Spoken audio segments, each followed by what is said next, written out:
Ok. Bonsoir à chacun et à tous. J'espère que vous allez très bien. Soyez les bienvenus dans cette nouvelle vidéo. Cette nouvelle vidéo qui vous apporte une bonne nouvelle. Les amis, je suis là de temps en temps pour vous apporter de très bonnes nouvelles. Cette fois-ci, la nouvelle concerne l'immigration qu'il faut faire gratuitement.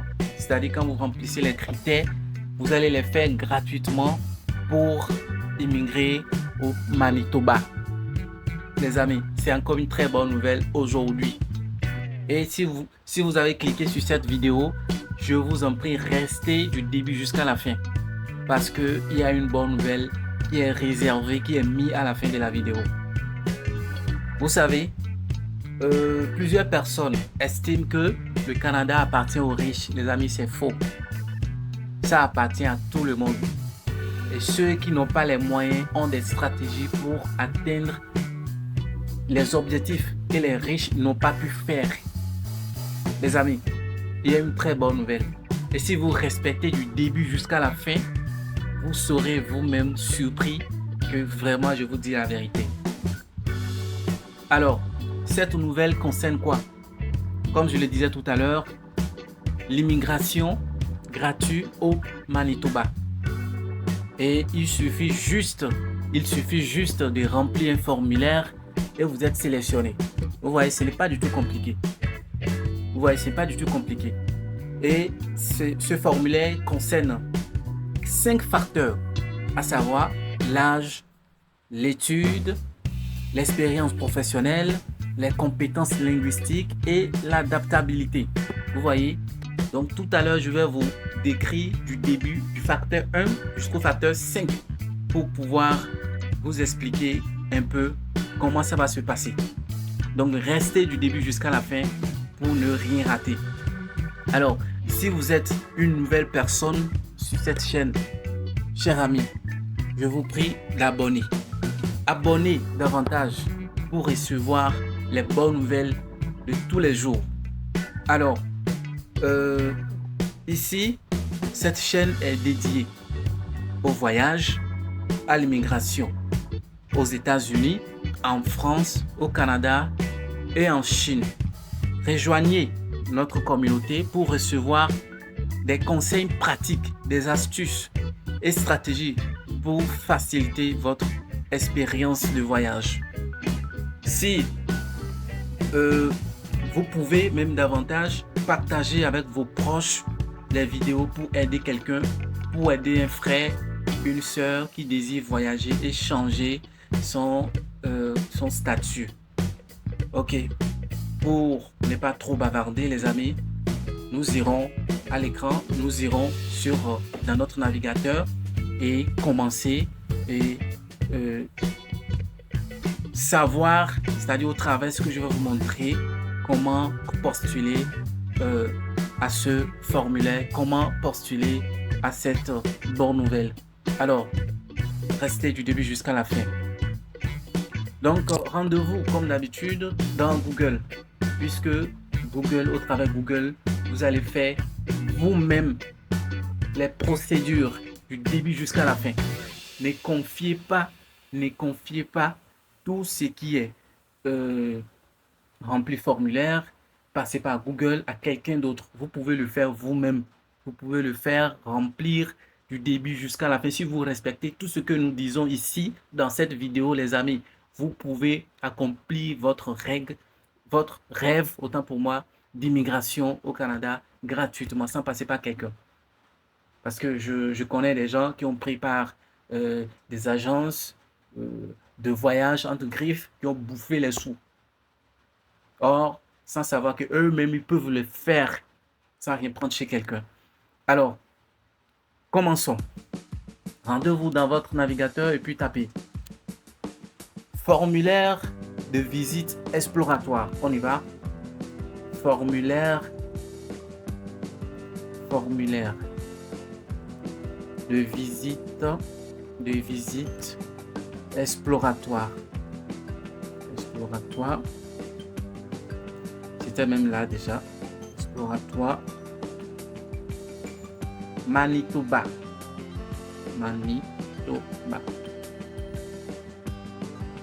Alors, je valide. Lorsque je vais valider, je vais cliquer sur le premier lien, formulaire de demande de visite exploratoire. Vous cliquez dessus. Lorsque vous allez cliquer dessus, vous allez tomber sur une page qui vous accueille. Voilà. Et ici, vous avez déjà les informations. En haut, vous avez Manitoba, ma nouvelle patrie, cher ami. Si vous respectez ce que nous allons dire dans cette vidéo, vous serez sélectionné, il n'y a rien à faire. Alors, lisons ensemble comment remplir le formulaire. Ici, vous avez formulaire de demande de visite. Vous voyez, c'est un formulaire qu'il faut remplir juste, les amis. Ce n'est pas compliqué. Alors, les coordonnées. La première des choses, c'est les coordonnées nom de famille, prénom, deuxième prénom, etc. Date de naissance, numéro et nom de rue, appartement, unité, etc. Ville, vous précisez votre ville. Tout ce qu'ils ont mis en astérisque rouge signifie que c'est très obligatoire et qu'on ne doit pas rater, on ne doit pas ne pas remplir. Donc, veuillez remplir attentivement. Ville, province, c'est ça. Vous avez la ville ici, la province. Vous mettez votre province, pays, code postal. Après, vous avez le numéro de téléphone à domicile. Vous pouvez, là, ici, vous pouvez cliquer dessus et choisir votre pays. Votre pays, vous choisissez votre pays.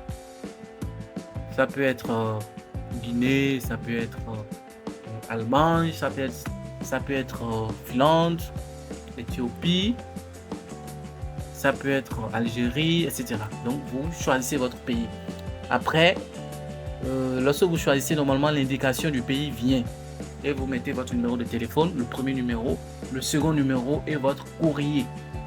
Donc, les amis, si vous n'avez pas de courrier, créer courrier dans Google, c'est gratuit. Vous pouvez le faire gratuitement vous-même.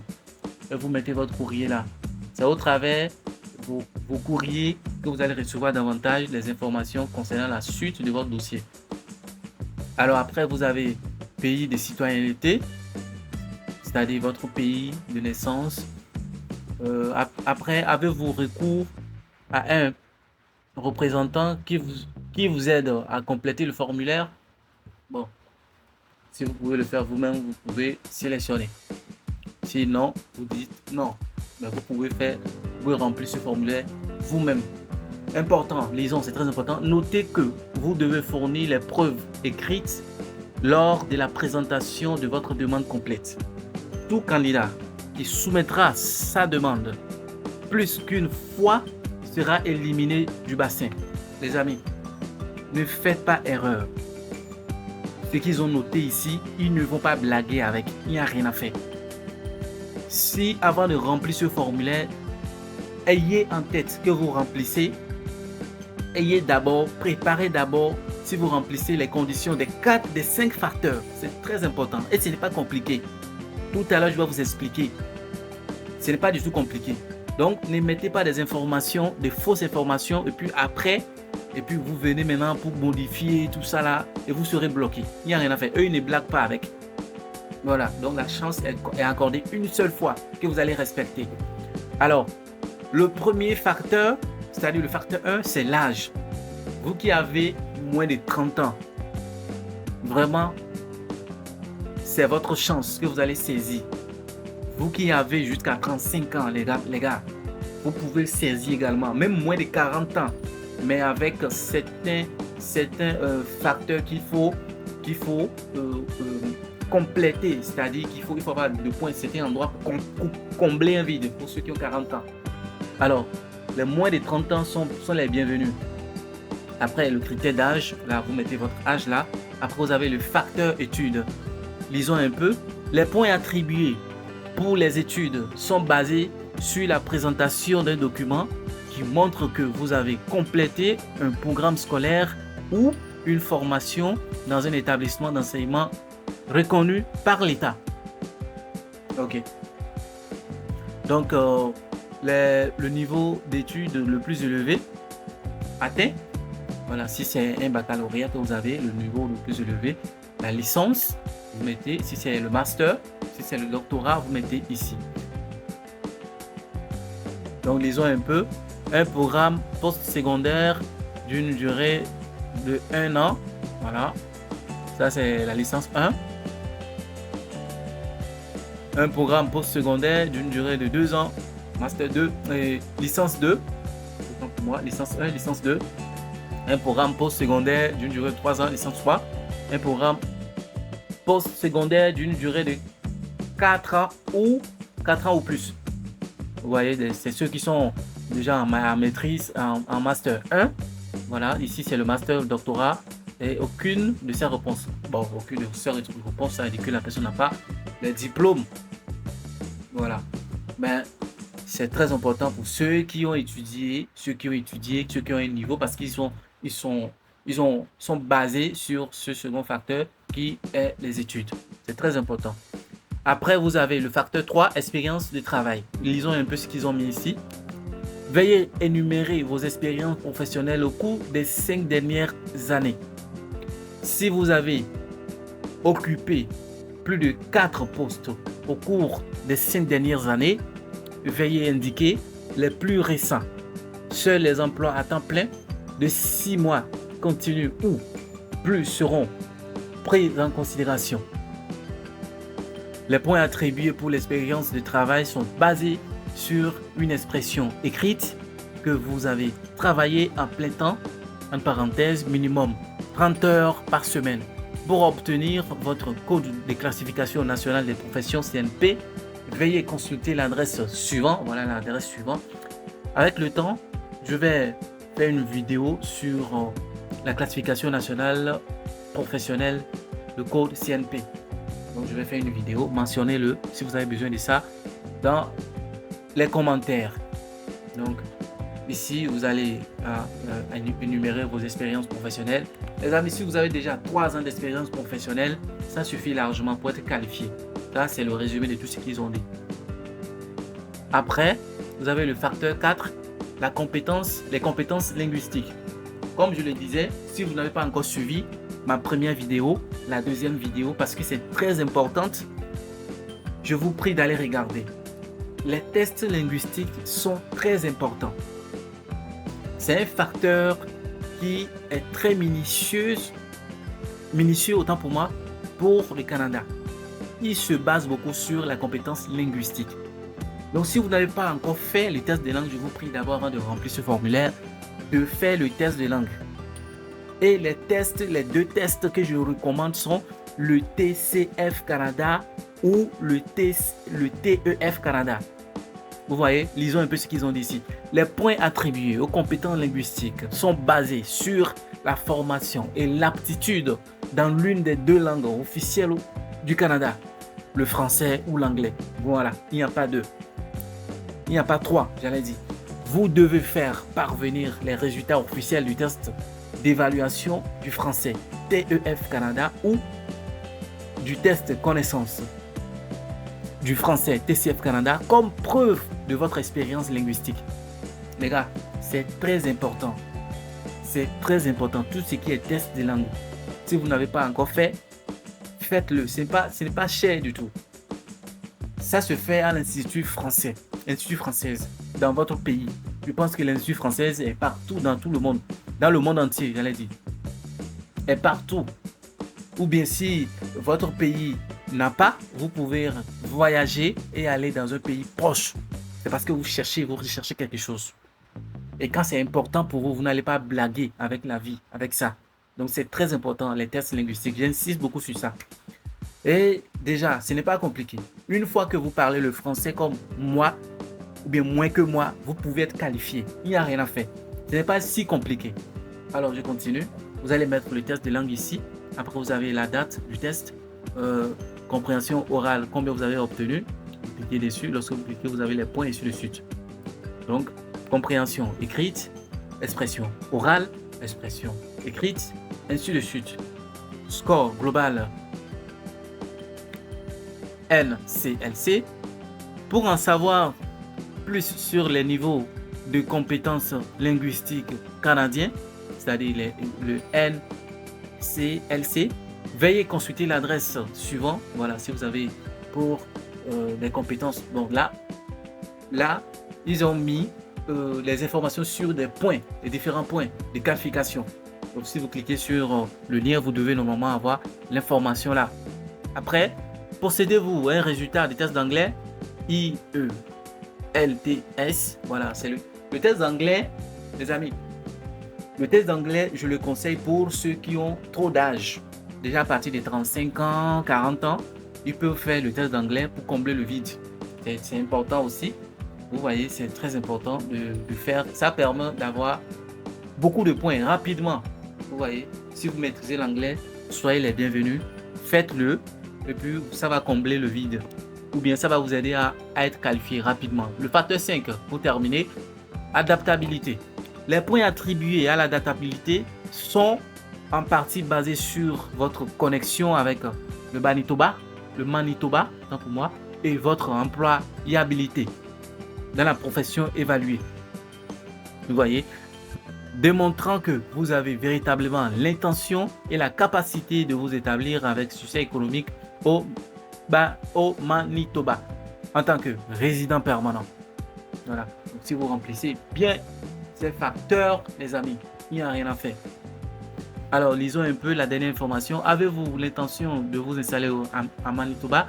Vous voyez, c'est des informations qui tu dis oui. Avez-vous une connexion au Manitoba? C'est-à-dire si vous avez quelqu'un de proche, vous soulignez. Si vous n'avez personne également, vous soulignez. C'est pas que si vous n'avez personne, il ne faut pas prendre. Non, c'est rien de tout ça. Après, pour vérifier si vous possédez des fonds qui équivalent aux expériences du seuil de faible revenu, veuillez consulter l'adresse. Voilà. Réfugiés, citoyenneté, service d'immigration au Canada, entrée express, documents, ainsi de suite. Donc, ça concerne les preuves de fonds. Les amis, si vous parvenez à fournir toutes ces informations, tout ce qui est preuve de fonds n'est plus compliqué. C'est facile. Si vous voulez avoir plus d'informations, mon mail est en dessous de la description. Contactez-moi pour plus d'informations parce qu'il y a certaines choses qu'il ne faut pas dire en ligne. Les amis, il y a des secrets. Je continue.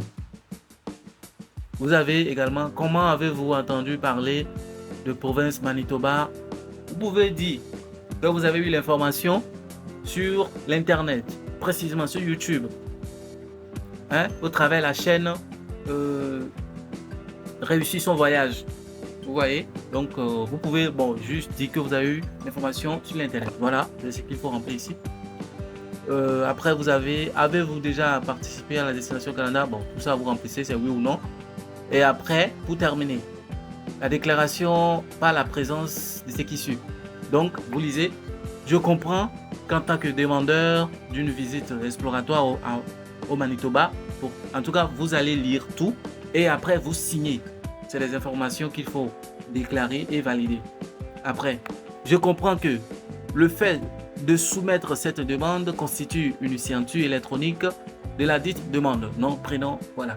Et vous terminez. Après, vous soumettez. Voilà l'endroit où il faut soumettre. Les amis, nous sommes déjà à la fin de cette vidéo parce que ça dure davantage. Et je vous prie, c'est une chance pour être qualifié. La bonne nouvelle que j'ai réservée à la fin, c'est que si vous êtes abonné à la chaîne et que vous respectez tout ce que je dis ici, il n'y a rien qui peut vous arrêter à ce que vous n'obtenez pas votre résidence permanente. Il n'y a pas. Parce que moi, j'insiste beaucoup sur la résidence permanente. Parce que ça vous donne accès à tout. À tout. À tout. En tout cas, je vais prochainement faire des vidéos sur la résidence, l'obtention, la résidence, les bienfaits de la résidence permanente. Alors, une dernière chose.